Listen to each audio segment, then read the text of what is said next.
நல்லவர். கர்த்தர் நாமத்துக்கு மகிமை உண்டாவதாக. இந்த வேலையில கூட இவ்வளோ நேரம் நம்ம கர்த்தரை பாடி கர்த்தரை துதிக்க கர்த்தர் உதவி செய்தார். எல்லாரும் செபித்திருக்கிறோம், ஸ்தோத்திரித்திருக்கிறோம், கர்த்தரை மகிமைப்படுத்தியிருக்கிறோம். இப்பொழுது கூட நம்ம கர்த்தருடைய வார்த்தைக்கு நேராக நம்ம கடந்து போகிறோம். நம்ம மத்தியிலே வந்திருக்கிறதானே ஈசக்கா அவர்களுக்காக நான் ஆண்டவரை நான் அதிகமாக துதிக்கிறேன். நல்ல ஜெபத்தோடு அன்பு சமூகத்தில் உண்மையாய் உத்தமமாய் ஊழியர் செய்கிற நல்ல ஒரு தேவனுடைய தாசர் இன்றைக்கி நம்ம மத்தியில் அவங்க கடந்து வந்திருக்கிறாங்க. அடுத்த வகையில் அவங்க ஊழியர் செய்து கொண்டிருக்கிறவங்களுக்கு எல்லாருக்கும் நல்லா தெரியும். நிச்சயமாகவே அப்படி ஊழியங்களை கர்த்தர் வளர செய்து பெருக செய்து கர்த்தர் ஆசீர்வதிக்க போகிறார். நேற்றைய தினத்தில் அவரோட இங்கே அனுபவத்தில் அவங்களை அழைத்திருந்தாங்க. அழைக்கும் போது நானும் அவர்கிட்ட பேசி நீங்கள் கட்டாயமாக வரணும் அப்படின்னு சொல்லியிருந்தேன். நான் வரேன் அப்படின்னு சொன்னாங்க.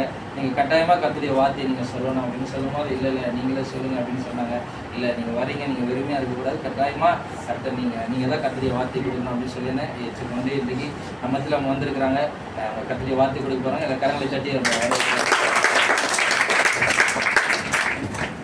ஆண்டவரும் அருமை ரட்சகரும் ஆகிய இயேசுவின் மீதான நமக்கு துதியும் கனமும் மகிமையும் என்றென்றும் சதா காலங்களிலும் உண்டாயிருப்பதாக. ஆமென். அல்லேலூயா. ஆராதிக்கிற ஆண்டவரை போல ஒரு தேவன் இந்த பூமியிலே இல்லை. ஆமென். அவர் சர்வ வல்லமை உள்ளவர். அவரால் கூடாத காரியம் ஒன்றுமே இல்லை. 42:2 சொல்லுவது சகலத்தையும் செய்ய வல்லவர். நீ செய்ய நினைத்தது அவன் நினைத்தது கூட தடைப்படாது. ஆமென். அல்லேலூயா. நாம் ஆண்டவருடைய வார்த்தைக்கு நேராய் போதும் என்பதாக எல்லாரும் கண்களையும் மூடி வேதம் சொல்லுகிறது. யோபுல அழகாய் சொல்வது கர்த்தருடைய ரகசிய செயல் என் கூடாரத்தின் மேலே இருந்தது. எத்தனை பேர் இந்த நல்ல காலை வேளையில கர்த்தருடைய ரகசிய செயல் இந்த கூடாரத்தின் மேல் இருக்க வேண்டும் என்று விரும்புகிறீங்க? எல்லாரும் ஆண்டவரை கொஞ்சம் நேர சோதனை எல்லைகள் மேல கர்த்தருடைய ஆவியாவுடைய தேவனுடைய செயல் உண்டாகும். மேல தேவனுடைய ஆளுகை உண்டாகும்.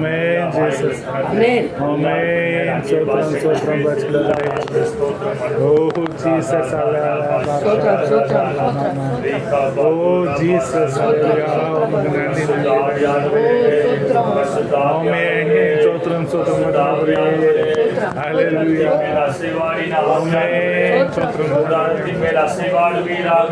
ஆமென். ஜீசஸ் சோத்ரம் மேல் அசைவாடுவீராக. ஆமென். ஜீசஸ் தேவனுடைய செயல் இருக்கட்டும். ஆமென். தேவனுடைய ஆளுகை உண்டாகட்டும்.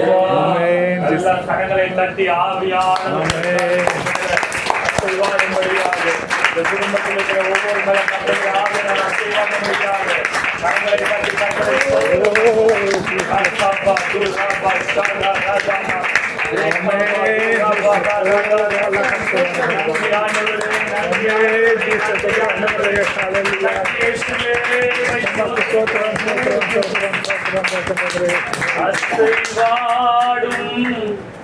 தெய்வமே அசைவாடும் தெய்வமே அசைவாடும் தெய்வமே அசைவாடும் தெய்வமே எங்கள் மேலே அசைவாடுமே எங்கள் மேலே அசைவாடுமே எல்லா மகிமைக்கும் பாத்திரரே எல்லா கனத்திற்கும் பாத்திரரே எல்லா மகிமைக்கும் பாத்திரரே எல்லா கனத்திற்கும் பாத்திரரே அசைவாடும் தெய்வமே அசைவாடும் தெய்வமே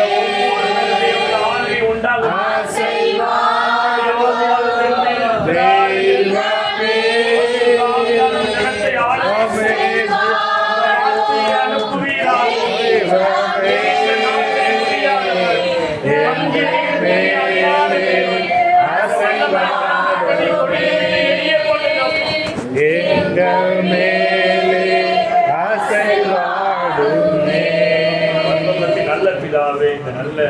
வேலைக்காகவும் நன்றியோடு துதிக்கிறோம்.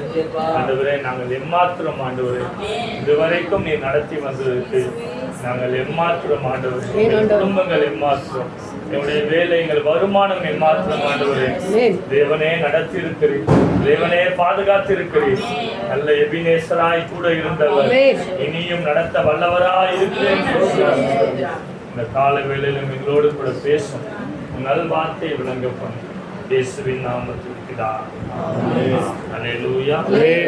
எடுத்து வாசிப்போம் ஒரு வார்த்தையை. ஆண்டவர் நம்மோடு கூட பேசும்படியாக ஆகாய் தீர்க்கதரிசியின் புத்தகம் 2ஆம் அதிகாரம். ஆகாய் தீர்க்கதரிசியின் புத்தகம் 2ஆம் அதிகாரம் 19வது வசனத்தை எல்லாரும் சேர்ந்து வாசிக்கலாம். ஆகாய் 2ஆம் அதிகாரம் 19ஆம். பழைய ஏற்பாட்டில் 1091வது பக்கம். ஆகாய் 2 எல்லாரும் சேர்ந்து வாசிக்கலாமா? களஞ்சியத்தில் இன்னும் விதை தானியம் உண்டோ? திராட்சை செடியும் அத்திமரமும் ஆதான செடியும் ஒலிவ மரமும் கனி கொடுக்கவில்லையோ? நான் இன்று முதல் உங்களை ஆசீர்வதிப்பேன் என்று சொல்லுகிறார் என்றார். தர்மியான இந்த வேத பகுதி ஆகாய் தீர்க்கதரிசியின் மூலமாய் கர்த்தருடைய ஊழியக்காரனாகிய செருபாபேலுக்கும் ஆசாரியனாகிய யோசுவாவுக்கும் சொல்லப்பட்ட ஒரு தேவனுடைய வார்த்தை. ஆமே. நான் இந்த நேற்று இரவில் ஒரு 12 மணி இருக்கும் மனோஜ் கிட்ட பேசுகிறேன். என்னுடைய நண்பர் சந்தோஷ் வர்றதுக்கு முன்னாடியே சின்ன வயசுலேருந்து 2 பேருமே ஒரு நல்ல நண்பர்கள், ஒன்றா படித்தோம். கர்த்தருடைய நாமத்தினாலே இன்றைக்கு அழைப்பு நிமித்தமாய் கர்த்தர் கொண்டு வந்திருக்கிறார். அல்லேலூயா. அதிகமாக நேசிக்கிற உங்களுடைய போதுகளுக்காய் நான் ஆண்டவரை ஸ்தோத்திரிக்கிறேன். ஆமே. 12 மணி வரைக்கும் இருக்கும். நான் வரல அப்படின்னு தான் சொன்னேன். எந்த பாஸ்டர் நீங்கள் இது பண்ணுங்க, முடிஞ்சால் வரேன், இல்லைன்னா ரொம்ப போராட்டம், பயங்கரமான போராட்டம். ஜெபிக்கும் போதெல்லாம் பயங்கரமான போராட்டம். விட இந்த மாதிரி சூழ்நிலை இருக்குது, நான் என்ன செய்கிறது அப்படின்னு ஆண்டுட்டு போராடி கொண்டிருக்கும்போது ஆண்டவர் சில காரியங்களை எனக்குள்ளே உணர்த்தினார். எனக்கு குடும்பத்துக்காக ஜோமனும்போது கூட பயங்கரமான போராட்டத்தின் மத்தியில் இருக்கிறதையும் தேவன் உணர்த்தினார். எல்லாம் இருந்தும் ஒரு வெறுமை, எல்லாம் இருந்தும் மேக கூட்டம் திரளாக இருந்தும் உஷ்ணமான காற்று இருப்பது போல எல்லாம் இருந்தும் ஒரு வெறுமையை தேவன் எனக்குள்ளே உணர்த்தினார். ஆண்டவர் சில வார்த்தைகளை இந்த குடும்பத்துக்காக, இங்கே வந்திருக்கிற ஒவ்வொருவருக்காக தேவன் கொடுத்தார். நிச்சயம் இந்த வார்த்தை உங்களுடைய வாழ்க்கையில பெரிய தாக்கத்தை ஏற்படுத்தும். அல்லேலூயா. பாருங்க, இந்த வார்த்தை சொல்கிறது, களஞ்சியத்தில் இன்னும் விதை தானியம் உண்டோ? திராட்சை செடியும் அத்தி மரமும் ஆதல செடியும் ஒலிவ மரமும் கனி கொடுக்க ஏன் கனி கொடுக்கவில்லை? வசனத்துல உங்களுக்கு இந்த வேத பகுதியை உங்களுக்கு காண்பிக்க விரும்புகிறேன். வாசித்து பாருங்க சில வார்த்தைகளை. 9வது வசனத்தை நீங்கள் வாசிக்கும் போது 9வது வசனம், முந்தின ஆலயத்தின் மகிமை பார்க்கிறோம், இந்த பிந்தின ஆலயத்தின் மகிமை பெரிதா இருக்கும் என்று சேனைகளின் கர்த்தர் சொல்கிறார். இவ்விடத்திலே சமாதானத்தை கட்டளையிடுவேன் என்று சேனைகளின் கர்த்தர் உரைக்கிறார் என்று கூறியிருந்தார். தொடர்ந்து வாசிங்க. வருகின் 2ஆம் வருஷம் 9ஆம் மாதம் 24ஆம் தேதியில் ஆகாய் என்னும் தீர்க்கதரிசியின் மூலமாய் கர்த்தருடைய வார்த்தை உண்டாயிற்று. அவர், ஒருவன் தன் வஸ்திரத்தின் தொங்கலிலே பரிசுத்த மாംസத்தை கொண்டு போகையில் தன் வஸ்திரத்தின் தொங்கலால் அப்பத்தையாகிலும் சாதத்தையாகிலும் திராட்சரசத்தையாகிலும் எண்ணெயாகிலும் மற்றெந்த போதின பதார்த்தையாகிலும் தொட்டால் அது பரிசுத்தமாகுமோ என்று நீ ஆசாரியத்தில் நியாயத்தை பற்றி கேள்வி சேனைகளின் கர்த்தர் சொல்லுகிறார் என்றார். அதற்கு ஆசாரியர்கள் பிரயுத்தரமாக பரிசுத்தமாகாது என்றார். பிணத்தினால் தீட்டுப்பட்டவன் அவைகள் எதையாகிலும் தொட்டால் அது தீட்டுப்படுமோ என்று ஆகாய் பின்னும் கேட்டான். அதற்கு ஆசாரியர்கள் பிரயுத்தரமாக தீட்டுப்படும் என்றார்கள். அப்போது ஆகாய், அப்படியே இந்த ஜனங்களும் இந்த ஜாதியாரும் என் சமூகத்தில் இருக்கிறார்கள் என்று கர்த்தர் சொல்கிறார். அவருடைய கைகளின் எல்லா கிரியைகளும் அப்படியே இருக்கிறது. அவர்கள் அங்கே கொண்டு வந்து படைக்கிறதும் தீட்டுப்பட்டிருக்கிறது. இப்போதும் கர்த்தருடைய ஆலயத்தை கட்டும்படி ஒரு கல்லின் மேல் ஒரு கல் வைக்கப்பட்டது முதல் நடந்ததை உங்கள் மனதிலே சிந்தித்து பாருங்கள். ஏன் விதை தானியம் இல்லை? ஏன் ஆசீர்வாதம் இல்லை? ஆண்டவர் கொஞ்சம் சிந்திச்சு பார்க்க சொல்றாங்க. அல்லேலூயா. உங்களுடைய ஒவ்வொருடைய வாழ்க்கையிலும் கொஞ்சம் சிந்தித்து பாருங்கள். நாம் செய்த காரியங்கள் என்னவென்பதை தேவன் உங்களுக்கு உணர்த்துவாராக. ஆமென். 2 காரியத்தை ஆகாய் சிந்தித்து பார்க்கும்படியாய் சொல்லுகிறார்.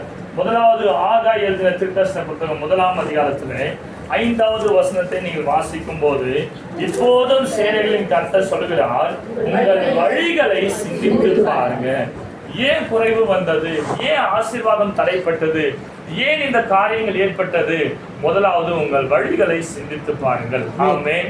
கர்த்தருடைய நாமத்துக்கு மகிமை உண்டாவதாக.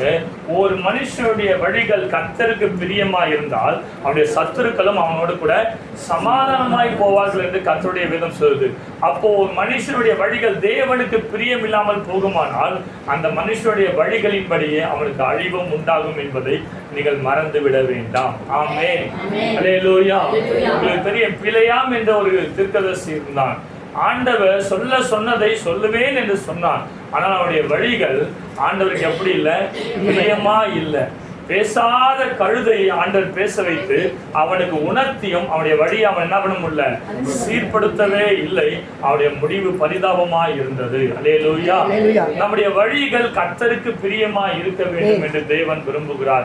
சங்கீதங்களின் புத்தகம் 37ஆம் சங்கீதம் அதில் 5வது வசனத்தை நீங்கள் வாசிப்பீர்களானால் கர்த்தருடைய வேதம் சொல்கிறது, உன் வழியை கர்த்தருக்கு ஒப்புவித்து, வாசிக்கலாம், உன் வழியை கர்த்தருக்கு ஒப்புவித்து அவர் மேல் நம்பிக்கையாயிரு, அவரே காரியத்தை வாய்க்க. எல்லா கரங்களை உயர்த்தி சொல்லுங்க. அவரே காரியத்தை வாய்க்க. நம்முடைய காரியம் கர்த்தரால் வாய்க்கும் என்று சொல்லுகிறது. நம்முடைய காரியம் கர்த்தரால் வாய்க்கப்பட வேண்டுமானால் நம்முடைய வழிகள் கர்த்தருக்கு பிரியமா இருக்க வேண்டும். ஆமென். நான் ஏனோதானோ என்று வாழ்ந்து கொண்டு கர்த்தரனை ஆசீர்வதிப்பார் என்று நாம் சொல்லுவோமானால் அது நம்முடைய ஆசீர்வாதத்துக்கு ஏதுவாயிராது. அது நம்முடைய அழிவுக்கு தான் ஏதுவாய் மாறும். ஆமென்.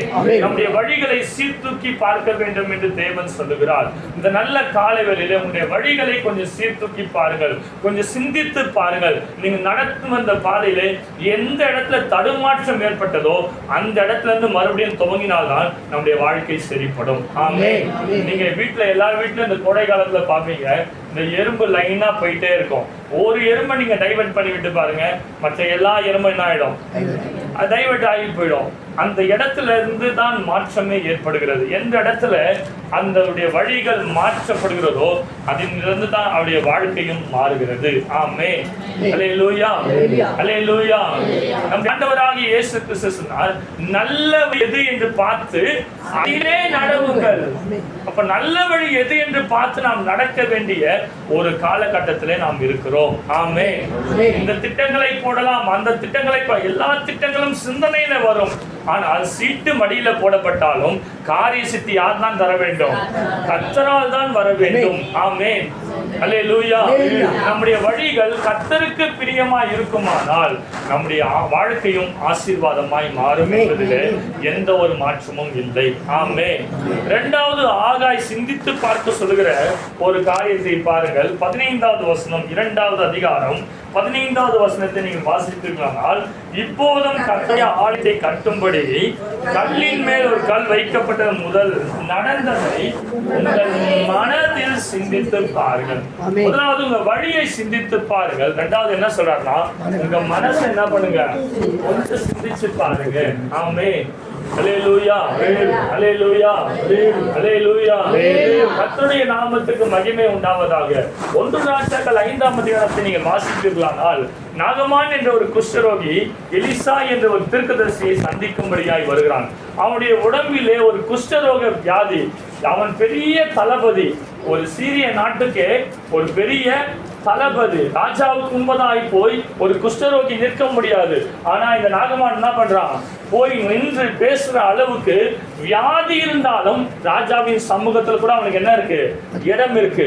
அப்படிப்பட்ட ஒரு பெரிய அந்தஸ்து உள்ளவன், பெரிய வல்லமை உள்ளவன், பெரிய பதவியை உடையவன், எல்லா ஆசீர்வாதங்களும் நிறைந்தவன். ஆனா அவனுடைய சரீரத்திலே தீராத வியாதி இருந்தது. பல இடங்களுக்கு போய் பார்த்தான், எங்குமே தீர்வு கிடைக்கவில்லை. ஆனா அவங்க வீட்டுல இருந்த ஒரு இஸ்ரவேல ஒரு அடிமை பெண் ஒரு வார்த்தையை சொல்லுகிறார். எலிசா என்ற ஒரு தீர்க்கதரிசி இருக்கிறார், அவரிடத்துல நீங்க போனீங்கன்னா உங்க வாழ்க்கை என்ன ஆகும்? மாறும். அல்லேலூயா, அல்லேலூயா. இன்றைக்கு நான் தேவனுடைய வார்த்தையை சொல்லுகிறேன். ஒரு தேவன் இருக்கிறார், அந்த தேவனத்தை நீங்கள் வருவீர்களானால் உங்க வாழ்க்கை மாறும், உங்களுடைய வியாதிகள் மாறும், உங்களுடைய சூழ்நிலைகள் மாறும்.